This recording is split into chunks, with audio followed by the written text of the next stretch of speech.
Bonjour Bernard Fontaine. Bonjour. On est sur le stand magnifique, en l'occurrence de France Télévisions. Merci. Et on va parler d'objets connectés parce que vous êtes finalement les seuls sur tout le salon à présenter une telle quantité d'objets connectés liés à la télévision forcément.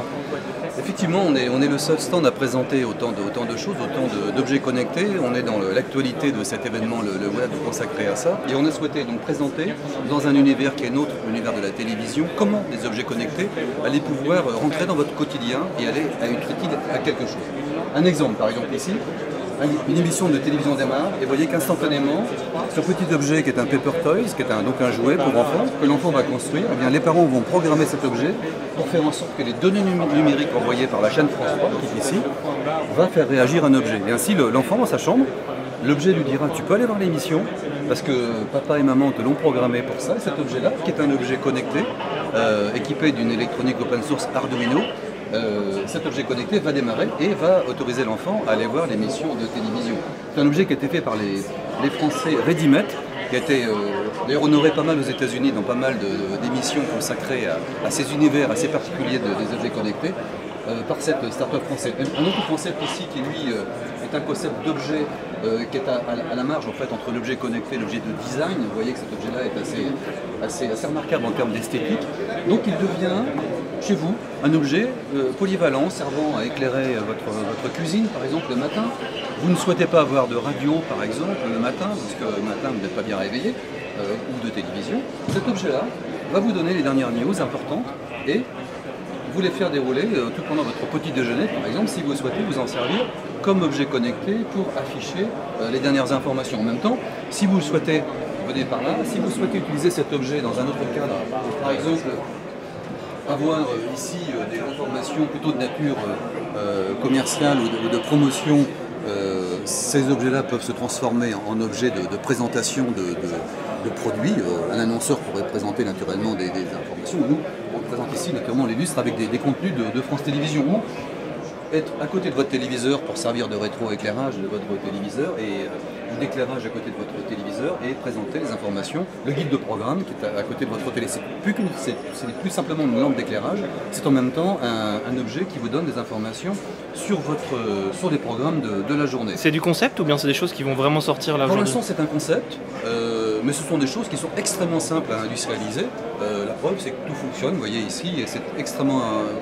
c'est assez simple à faire, mais de ce concept-là, si ces produits-là, et la tendance semble assez partagée des visiteurs de ce stand, à se dire mais ça sort quand? Ça nous intéresse. Un autre concept très nouveau également, c'est l'arrivée, vous le voyez sur cette simulation de véhicule, de l'arrivée de la voiture connectée. Alors la voiture connectée est annoncée par pas mal de constructeurs, d'ailleurs le constructeur français, le constructeur Renault l'a annoncé. Donc Renault lancera ses premières voitures courant 2013, début 2013 très certainement, équipés de ces écrans intégrés directement dans les tableaux de bord de ces voitures Renault. La voiture Zoé, comme la Zoé électrique, sera équipée de ce tableau de bord-là. Sera équipée également, seront équipées du moins les générations des Clio, les dernières Clio de chez Renault. Et dessus, nous portons notre service France TV Info sur ces voitures-là, avec la possibilité de choisir naturellement les news qui nous intéressent venant de France Télévisions. Évidemment, quand la voiture va rouler, ces news-là sont automatiquement transformées et lues par une voix de synthèse pour des raisons évidentes de sécurité. Alors une autre démo qui va vous intéresser, c'est la démo qui est ici, qui est une démonstration sur une technologie vraiment nouvelle, qui n'a jamais été présentée d'ailleurs publiquement en France en tout cas, que l'on appelle le Li-Fi. Alors le Li-Fi, c'est une technologie vraiment révolutionnaire qui va permettre tout simplement à votre éclairage, les lampes qui éclairent votre appartement, en plus d'éclairer, de diffuser des données numériques directement depuis la lampe. Un exemple ici, vous voyez ces éclairages ici, vous avez des lampes bleues, rouges qu'on a volontairement allumées sur des couleurs qui sont les couleurs de nos chaînes, le rouge pour France 2, le bleu pour France 3, le vert pour France 5, etc. Et un exemple avec ce petit décodeur Li-Fi. Donc le Li-Fi est un standard, naturellement, ce n'est pas un objet de laboratoire, c'est un standard international, qui est le standard de la transmission de lumière, de données numériques via la lumière. Je le mets directement, vous voyez, sous le spot de France 2, et vous reconnaissez le générique de Michel Drucker. Je le mets sur le spot de France 3, et en fait, vous allez reconnaître le générique de l'émission de France 3, Thalassa, etc. Sur France 5, par exemple, le générique de l'émission C'est dans l'air de Yves Calvi. Donc vous voyez bien la diffusion de ces données-là, je peux stopper instantanément et je stoppe le streaming audio où je le rouvre dès que je coupe le faisceau lumineux. La vidéo, naturellement, est aussi concernée. Venez voir ici. Vous voyez, ici, vous avez la série Maupassant de France 2 qui est diffusée sur la télé ici. Une lampe également qui est équipée de cette technique-là. Vous voyez, je peux couper la diffusion de cette donnée numérique via cette lampe. Donc, la capacité de streamer de la vidéo directement par des lampes à LED, des lampadaires très simples, des lampadaires de grande surface, hein, c'est ce que l'on a fait ici. On a équipé ces lampadaires très simples de cette technique-là, permettant de démontrer les capacités vraiment nouvelles de cette technologie-là, la technologie de Wi-Fi, pour transmettre des données numériques. Une autre présentation intéressante également, bien entendu, c'est l'arrivée de l'ultra haute définition. Donc, ces écrans qui sont de très haute qualité sont maintenant commercialisés par des grands de l'électronique grand public. En l'occurrence ici, c'est un écran de chez Sony. Donc cet écran de chez Sony lui permet de commercialiser, comme je le disais, permet d'afficher des images qui sont en gros 4 fois plus nettes et plus belles que les images de haute définition. C'est ce qu'on appelle l'Ultra HD. Et ces écrans-là font aussi partie, et ces objets-là font aussi partie des objets connectés. C'est un téléviseur. Et ces téléviseurs connectés vont permettre, en allant chercher un contenu sur Internet, de le télécharger et de l'afficher directement dans le téléviseur par ce raccordement, par cette connexion. Alors d'autres démonstrations, il y en a une ici également, qui est celle également de Jean-Louis Fréchin de la société No Design, à côté des cadres qui sont ici. Ce sont des objets qui sont connectés, vous pouvez piloter directement depuis par exemple une tablette, choisir la couleur, vous pourriez asservir également les couleurs de cette tablette-là directement à la colorimétrie de votre téléviseur. Philips nous a prêté quelques téléviseurs qui eux sont éclairés en Ambilight, tels que Philips le présente depuis quelques années. On pourrait imaginer que des produits comme ceux-ci, qui sont des produits de décoration, peuvent également être asservis à une émission de télévision et donner une ambiance lumineuse en rapport, en relation avec la colorimétrie dominante de l'écran du téléviseur. Une autre démonstration qui est ici est une démonstration, elle, des capacités à pouvoir rendre sensible n'importe quelle surface de votre mobilier. Ici c'est une table, également vous reconnaissez également des tables de grande surface que nous avons équipées en compagnie de la société Sensorit qui est spécialisée dans ces technologies-là de concepts sensoriels sur les équipements, et l'UCEA, le commissariat atomique, qui a travaillé sur ce concept-là, permettant directement, depuis n'importe quelle table, vous voyez, de la rendre tactile sur l'écran du téléviseur qui est ici. Vous voyez les réponses au toucher de la main, et ainsi pouvoir, par exemple, choisir de regarder un programme, de changer le programme de votre chaîne directement depuis votre table. Voilà. J'ai sélectionné par ce geste les chaînes que je veux voir, et vous voyez sur l'écran du téléviseur, je vais pouvoir directement baisser le volume, choisir ma chaîne de télé. Donc vraiment avoir une interface que je connais habituellement sur ma télécommande ou sur une tablette par exemple, qui permettrait de directement télécommander ma télé.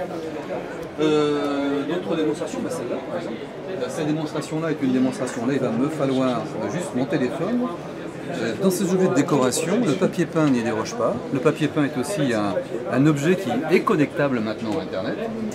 C'est assez surprenant, mais c'est le cas. Je prends juste une application iPhone qui correspond à ce service-là, et je vais pouvoir directement, avec mon smartphone,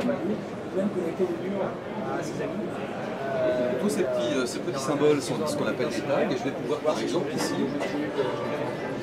en prenant ce tag-là, directement dire ce tag-là, je veux moi programmer ce tag-là pour aller directement sur un flux Twitter, présenter des photos et les partager ou les échanger avec des amis à moi qui ont le même. Par exemple, si je vais sur ce tag-là, ici je vois que quelqu'un possède le même papier peint et m'envoie une photo.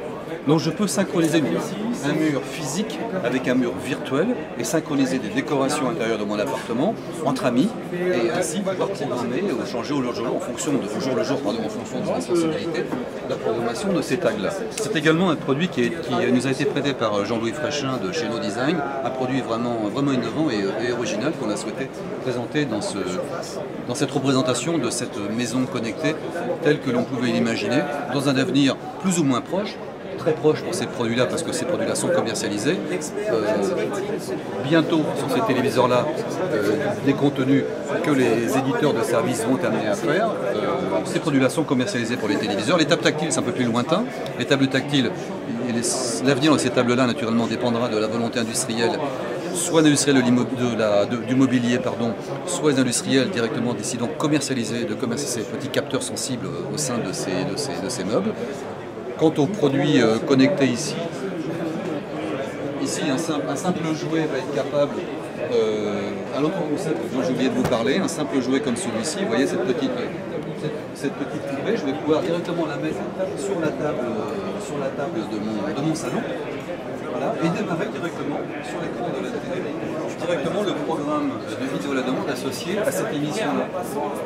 D'accord, ou démarrer un programme avec un livre, par exemple, je vais avoir un livre, et dans ce livre-là, eh bien, le livre lui aussi va pouvoir directement être compris par cette interface, par cette table, et vous démarrer mon épisode. Je simplifie cette action, en fait, l'action de choisir un contenu. L'interface de navigation est inexistante, c'est directement l'objet lui-même qui va commander cet ordre au téléviseur d'afficher un contenu vidéo en relation avec cet ouvrage ou ce jouet pour la poupée, afin de simplifier à l'extrême l'accès à ces contenus. C'est la démonstration qui est faite entre le couplage d'un téléviseur avec un objet ou un livre qui lui est connecté, tout simplement avec une puce qui est à l'intérieur de l'objet, qui est ce qu'on appelle une puce NFC. Donc vous allez trouver de plus en plus ce genre de puce à l'intérieur d'objets de la vie courante. Ce ne sont pas forcément les antivols de ces produits-là, mais c'est en même temps des objets communicants permettant de faire tout un tas de choses. À nous maintenant de savoir si ces services-là peuvent intéresser le public, ou si naturellement les éditeurs de services ou de ces ouvrages-là souhaitent aller plus loin dans ces possibilités-là qui sont démontrées sur ce stand cette année au Web 2012. Alors une dernière question pour conclure, comment on se prépare en tant que chaîne de télévision à rendre connectable un programme, un contenu, une vidéo? Alors, on s'y prépare d'une façon très naturelle. On a beaucoup travaillé ces dernières années sur la télévision connectée. La télévision connectée est une évolution importante naturellement de nos métiers. Et en tout cas, le monde de la télévision l'a bien compris, de l'intérêt de pouvoir enrichir un programme. Il est assez facile d'expliquer comment un programme habituellement diffusé sur un téléviseur, on est capable de l'enrichir par des compléments d'information, on est capable de le retrouver sur un téléviseur lorsqu'on a loupé un programme de télévision. Donc il est assez facile de convaincre de l'intérêt et de l'importance de cette révolution qu'est la télévision connectée. Donc c'est quelque chose qui paraissait peut-être assez peu facile à concevoir il y a peu de temps, il y a 2-3 ans, mais vraiment maintenant c'est rentré dans cette industrie des médias qui est la télévision, de la compréhension de l'ensemble des personnes qui contribuent à l'élaboration de ces programmes et de cette industrie qui est l'industrie des médias, de l'intérêt de s'intéresser à ces objets donc connectés pour la télévision connectée et de voir ce qu'un diffuseur peut en tirer en termes d'intérêt vis-à-vis de son audience et vis-à-vis des usages et des expériences d'utilisation quotidienne que le public peut faire de ces nouveaux vecteurs d'affichage. Donc ça passe par de l'enrichissement de métadonnées, d'avoir typiquement un résumé de contenu avec la vidéo. Exactement. L'imagination est celle en gros des unités de production ou de ce qu'on est capable d'imaginer de faire, mais c'est totalement limité en termes de capacité. Merci beaucoup, très beau stand, je le dis encore, si vous avez l'occasion de passer par là, venez faire un tour. Et sinon, merci beaucoup, bonne soirée.